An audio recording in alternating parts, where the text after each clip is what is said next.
بسم اللہ الرحمن الرحیم۔ شروع کرتا ہوں خداوند کے نام سے جو بڑا مہربان اور نہایت رحم والا ہے۔ مفتی عبدالرحمن، میں جنرل سیکرٹری ہوں علماء آگاہی بورڈ ان پاکستان، اور پریزیڈنٹ ہوں انٹرفیتھ ہارمنی پر میں کام کرتا ہوں۔ پیس ڈائلاگ تمام مذاہب کے ساتھ میرا یہ کام ہے۔ میرا ایم فل آل ریلیجن میں ہوا، جس میں توراہ، زبور، انجیل، Sikhism, Hinduism, Buddhism, Bhagavad Gita always ہم نے پڑھے، یا منہاج یونیورسٹی میں۔ الحمدللہ پچھلے 10 سال سے تمام مذاہب کے ساتھ مل کے ہم پیس پہ ہم کام کر رہے ہیں۔ ہمارے معاشرے کے جتنے بھی ایشوز ہیں ہم اس کو ساتھ لے کے چلتے ہیں۔ پہلے یہاں پاکستان میں بشپ سیم العذراجہ صاحب ہوا کرتے تھے، آپ ریٹائر ہو کے آپ امریکہ چلے گئے۔ ان کے جگہ پر تشریف لائے بشپ مارشل اعزاز صاحب،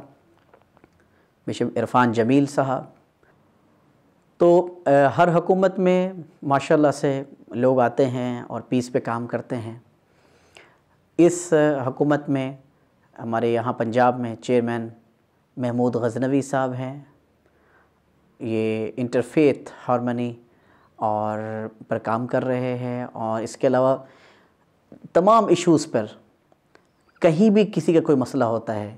ہم بے نفس نفیس وہاں پر پہنچتے ہیں، کیونکہ ہر انسان کی جان، مال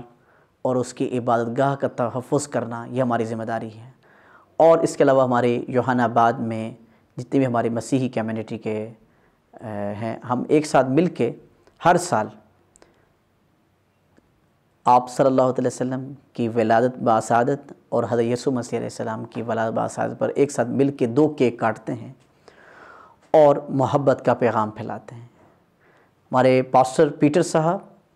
پاسٹر قاسم جان صاحب اور بشپ ایمینول بشیر صاحب، اور اس کے ساتھ ڈاکٹر مجید ایبل صاحب، اور کثیر تعداد ہمارے پاسٹر صاحبان، ہمارے باقی مذاہب کے پنڈت صاحبان، ان کے ساتھ مل کے ہم قرآن پاک کی اس آیت کو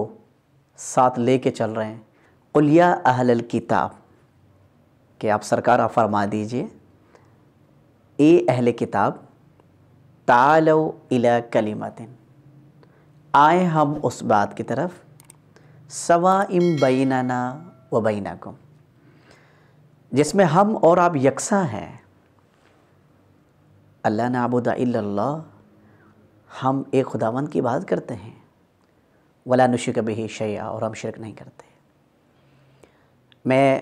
اپنی گفتگو میں بات کرتے ہوئے اس بات کو وضاحت کرنا چاہوں گا، جب سے ہم نے انجیل مقدس بائبل پڑھی ہے تو ہماری اپنی غلط فہمی یہ دور ہوئی ہے۔ میں ناظرین کو بتاتا چلوں کہ آج تک مسلمان ہم یہ سمجھتے آ رہے تھے کہ ہمارے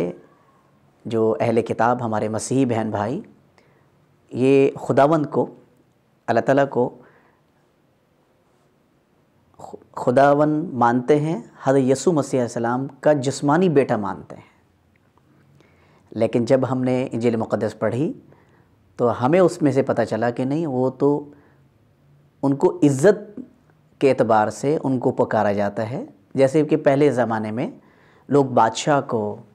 لوگ کسی بھی بڑے آدمی کو باپ کی طرح عزت دیتے تھے، اور پھر ان کو یعنی جسمانی بیٹا کے طور پر نہیں عزت دیتے، روحانی بیٹا کے طور پر ہمارے اہل کتاب بہن بھائی عزت دیتے ہیں۔ یہ جس کو حضرت یسوع مسیح علیہ السلام کے بارے میں کہا گیا کہ ان کو روح اللہ کہا گیا ہے، جس کو ہمارے قرآن پاک میں روح اللہ کہا گیا ہے، کلمۃ اللہ کہا گیا ہے، 18 اوصاف کے ساتھ حضرت یسوع مسیح علیہ السلام کا ذکر ہوا ہے۔ اور آپ سب جانتے ہیں کہ حضرت مریم علیہ السلام کا اس میں پوری صورت ہے اس میں۔ تو یہ ہماری بڑی غلط فہمی دور ہوئی۔ جب ہم نے ایم فل کیا تو اور بھی تمام مذاہب کے جب ہم اسٹڈی کیا اور ہم نے کام کیا، انٹرفیتھ پیس ڈائلاگس میں جب ہم نے شروع کیا تو بہت زیادہ ہماری غلط فہمیاں دور ہوئیں۔ خیر ہماری بھی دور ہوئیں، اور ہمارے جو اہل کتاب بہن بھائی ہیں، ہمارے مسیحی کمیونٹی کے، ہمارے پاسٹر صاحبان کے ساتھ مل کے ہم لاہور، پاکستان اور بھر میں، کراچی میں، اسلام آباد میں ہم تمام جگہ چرچوں میں جاتے ہیں اور پیغام محبت پیش کرتے ہیں۔ یہ ہمیں قرآن پاک میں ہی فرمایا گیا ہے کہ وَلَتَجِدَنَّ أَقْرَبَهُمْ مَوَدَّةً لِلَّذِينَ آمَنُوا الَّذِينَ قَالُوا إِنَّا نَصَارَى، کہ اے ایمان والو آپ بہت زیادہ محبت کریں ان کے ساتھ، قالوا انا نصارى، ایسے ایمان والے جو کہتے ہیں کہ ہم نصارہ ہیں، ہم مسیحی ہیں۔ تو ہمیں ہر دکھ درد میں ہم مسیحی بہن بھائیوں کے ساتھ ہیں، اور یہی ہمیں کلام مقدس نے سکھایا ہے۔ اس کے ساتھ ساتھ میں ایک اور بات شیئر کرنا چاہتا ہوں کہ ہمارے معاشرے میں منفی سوچ آپ جانتے ہیں اوورال ہر معاشرے میں ہوتی ہے، اس میں اچھے لوگ بھی ہوتے ہیں، برے بھی ہوتے ہیں، جبکہ آدم علیہ السلام سے لے کر اب تک جو سوچ ایک چلتی چلی آ رہی وہ یہی ہے، ایک مثبت سوچ اور منفی سوچ کی بیسیکلی جنگ ہے۔ ہمیشہ انبیاء علیہ السلام، حضرت ابراہیم علیہ السلام اور حضرت یسوع مسیح علیہ السلام اور آپ صلی اللہ علیہ وسلم، انہوں نے پازیٹیوٹی اور محبت پھیلائی ہے، اور کلام پاک میں لکھا ہے کہ لا نفرق بین احد من رسول، کہ رسولوں کے درمیان کوئی فرق نہیں ہوتا۔ جب ان کے درمیان کوئی فرق نہیں ہے تو ہم کون ہیں جو ہم ایک دوسرے کے ساتھ فرق کریں۔ میں عرض کروں کہ جب میں امام تھا تو ہمارے کچھ کام کرنے کے لیے آتے تھے ہمارے وہاں، تو میں آفیسر ہو سکے جو میس کا جو سلسلہ ہے ایک ساتھ بیٹھ کے جو کھانا کھاتے ہیں، میں اس کو چھوڑ کے کبھی ان کے ساتھ جا کے زمین پہ بیٹھ کے کھانا کھاتا تھا، اور اپنے ہی مسلمان بھائیوں کو میں ایجوکیٹ کرنا چاہتا تھا کہ یہ کہیں نہیں لکھا ہوا کہ آپ فلاں کے ساتھ کھانا کھا سکتے ہیں، فلاں کے ساتھ نہیں کھا سکتے، یہ کہیں نہیں لکھا ہوا۔ تو ان کے ساتھ بیٹھ کے میں زمین میں جا کے کھانا کھاتا تھا اور میں پیغام دیتا تھا لوگوں کو۔ اسی طرح ہر مشکل میں ہم اپنے مسیحی بہن بھائیوں کے ساتھ ہوتے ہیں، اور ہر انسان کے کہیں بھی مشکل ہو ہمیں یہ بتایا گیا ہے۔ میں انجیل مقدس بائبل سے خوبصورت واقعہ ایک کوٹ کرنا چاہتا ہوں کہ جب حضرت یسوع مسیح علیہ السلام کے پاس ایک خاتون کو بہت سارے لوگ پکڑ کے لائے اور کہا کہ انہوں نے گناہ کیا ہے، اس کو سزا دیجیے، انہوں نے ناجائز تعلقات قائم کیے ہیں،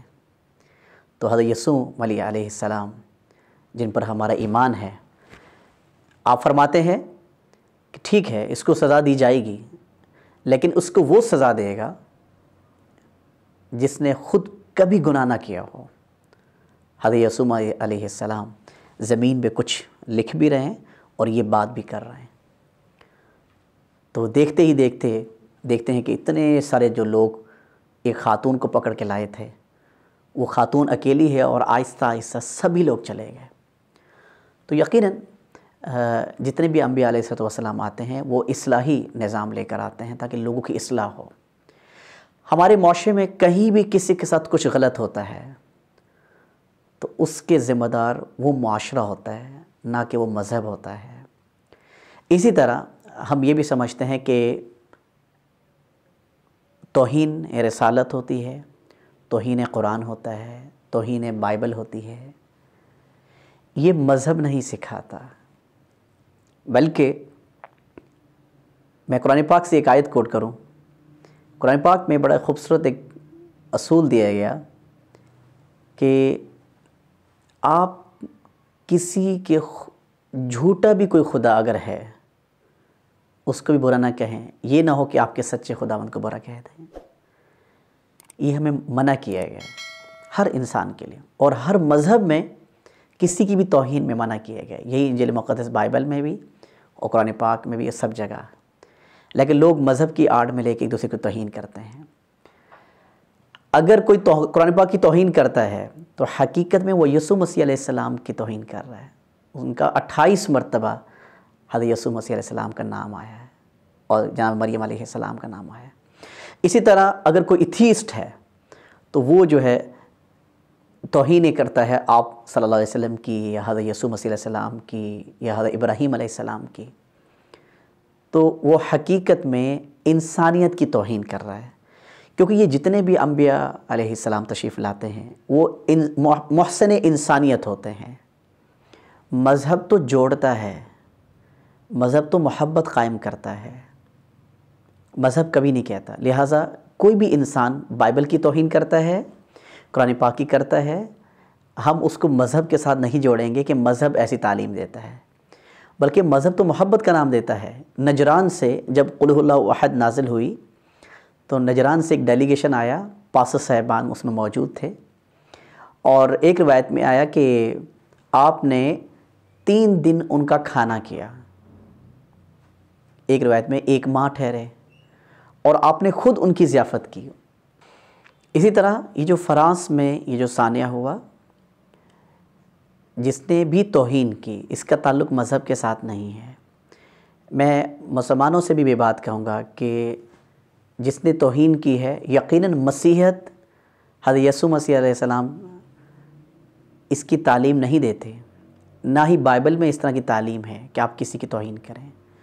لوگ اپنے منفی جذبات کو لوگوں کو ٹھیس پہنچانے کے لیے اور شیطان کی طاقت کو خوش کرنے کے لیے لوگ ایسے کر رہے ہوتے ہیں۔ ہمیں ان کی اصلاح کرنے کی ضرورت ہے، ہمیں ان کو ایجوکیٹ کرنے کی ضرورت ہے۔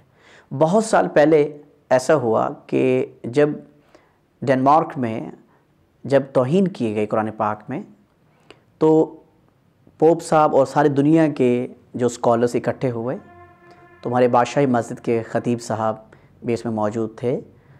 تو انہوں نے ایک سوال کیا کہ جو خود حضرت یسوع مسیح علیہ السلام کی توہین کرے تو اس کے بارے میں ہمارے مسیحیت کے لوگ کیا کہتے ہیں؟ تو سب نے بیک آواز میں کہا کہ وہ اہل ایمان نہیں رہا۔ تو پھر ہمارے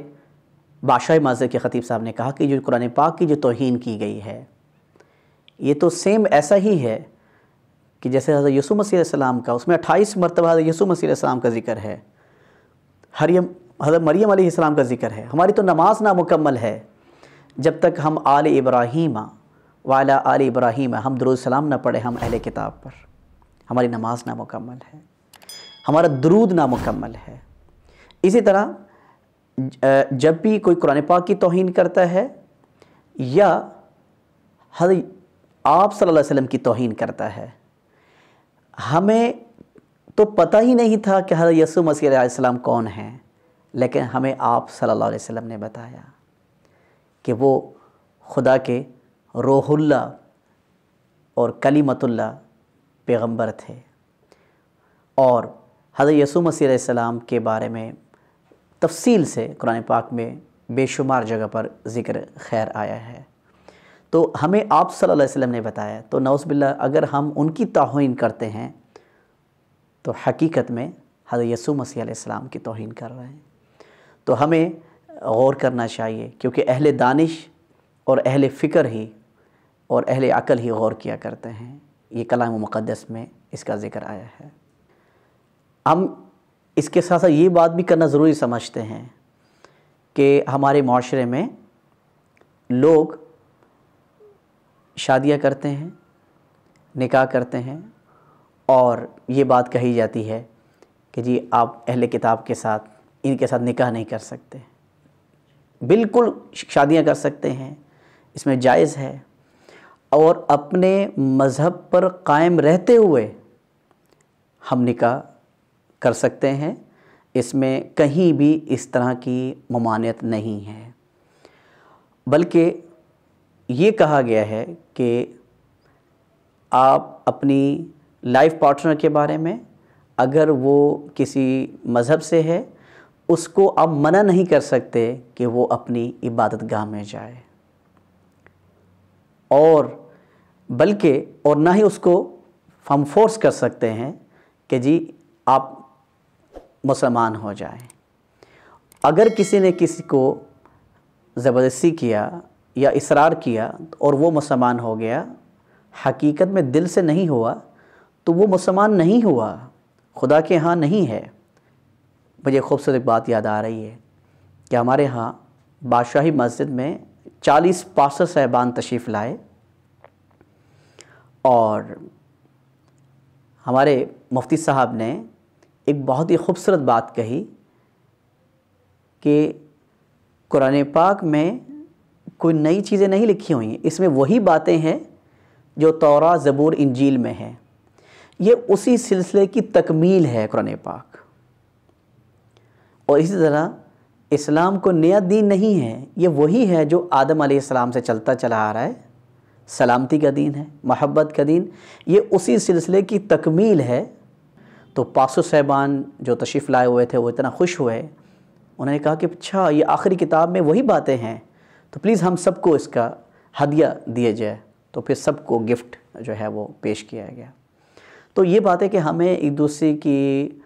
جگہ پہ جا کے ہمیں سوچنے کی اور ریسرچ کرنے کی ہمیں ضرورت ہے۔ مولا علی کے قول ہے کہ دنیا میں اکثر تنازع اور الجھنیں غلط فہمی کی بیس پر پیدا ہوتے ہیں۔ تو میں یہاں پر یہ بھی بات ضرور کہنا چاہوں گا ہمارے نوجوانوں کے بارے میں، جو بیٹے بیٹیاں ہیں، جذبات میں آ کے اپنی خواہشات کو تکمیل کے لیے وہ ایسا قدم اٹھاتے ہیں کہ گھر سے بھاگ کے شادی کر جاتے ہیں۔ تو اگرچہ نکاح تو ہو جاتا ہے، لیکن اس ماں باپ جنہوں نے آپ کو شروع ہی سے بچپن سے لے کر بڑے تک ہونے تک پالا، اس کے دل پر کیا گزر رہی ہوتی ہے، اور جس ماں نے آپ کو 9 ماہ پیٹ میں رکھا اور ہر طرح کی تکلیفیں برداشت کی آپ کے لیے، آپ ان کے دل کو کیسے ٹھیس پہنچا رہے ہوتے ہیں۔ آپ اپنا جو بھی رائٹ ہے آپ استعمال کیجئے، آپ بتائیے۔ ایک خاتون کا بھی رائٹ ہے، وہ بتا سکتی ہے کہ مجھے فلاں کے ساتھ نکاح کرنا ہے۔ سیدہ ختیجہ سلام اللہ علیہا، آپ جو ہے خود نکاح کا پیغام بھیجا آپ صلی اللہ علیہ وسلم کو۔ یہ ہر کسی کو رائٹ ہے کہ وہ بات کر سکتے ہیں اپنے نکاح کے متعلق۔ اور ساتھ ساتھ میں والدین سے بھی درخواست کروں گا کہ خدا را نوجوانوں کے حقوق کا بھی خیال کیجیے، جہاں بھی ان کی خوشی ہو اس کو تسلی دے کے ان کے رائٹس کا خیال رکھتے ہوئے، ان کا حق ہے کہ ان کی یہ جائز خواہش ہے کہ ان کی مرضی کے مطابق ان کا جو ہے فیصلہ ہونا چاہیے۔ اسی طرح یہ ہمارا خوبصورت ملک پاکستان، یہ خداوند کی نعمت ہے، اور ہر کسی کو اپنا ملک پیارا ہوتا ہے، اور ہمیں اپنے ملک سے بھی محبت کرنی ہے اور دوسروں کو بھی خیال رکھنا ہے، کیونکہ فرمایا کہ حب الوطن من الایمان، کہ وطن سے محبت ایمان کا حصہ ہے۔ ہم پاکستان سے محبت کریں، ان کا خیال کریں، کوئی ایسی بات نہ ہو جس سے ہمارے ملک پر کوئی بات آئے ہمارے قول و فعل سے۔ تو اسی کے ساتھ آخر میں یہ بات بہت اہمیت اور ضروری سمجھتا ہوں اس بات کو کہنا کہ دین اسلام میں جبری شادیوں کا کانسیپٹ نہیں ہے، جبری مذہب کی تبدیلی کا کانسیپٹ نہیں ہے، اور اگر کوئی کسی کے زبردستی کسی کے ساتھ نکاح ہوتا ہے تو دین میں اس نکاح کو تصور نہیں کیا جائے گا۔ اور اسی طرح کوئی مذہب چینج کرتا ہے تو زبردستی کرتا ہے، وہ دل سے نہیں کرتا تو اس کو بھی خدا کے ہاں قبول نہیں کیا جائے گا۔ اسی طرح انشاءاللہ پاکستان میں ایک اچھی خبر یہ ہے کہ ہمارے دوست ہیں رائٹر صابر حسین صاحب نے ایک ایسی فلم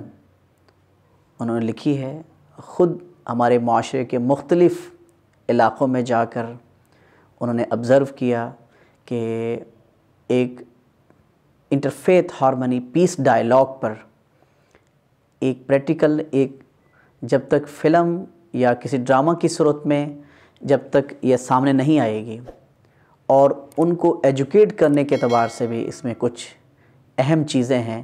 جس میں ہمارے ساتھ مفتین کرام، پاسو صاحبان تمام مل کے اس پر ایک ٹیم ہم نے تشکیل دی ہے، جو اس ٹیم کو ہم دیکھ رہے ہیں تاکہ ہم معاشرے میں ایک پازیٹیوٹی پھیلا سکیں، اور معاشرے میں جو ایک دوسرے کے بارے میں منفی رویے ہیں اس کو اچھے اور مثبت رویے تبدیل کرنے میں ہم کوشش کر سکیں۔ اس میں انتہائی مشکور ہوں اپنے رائٹر ہمارے دوست صابر حسین صاحب کا کہ وہ انتھک محنت سے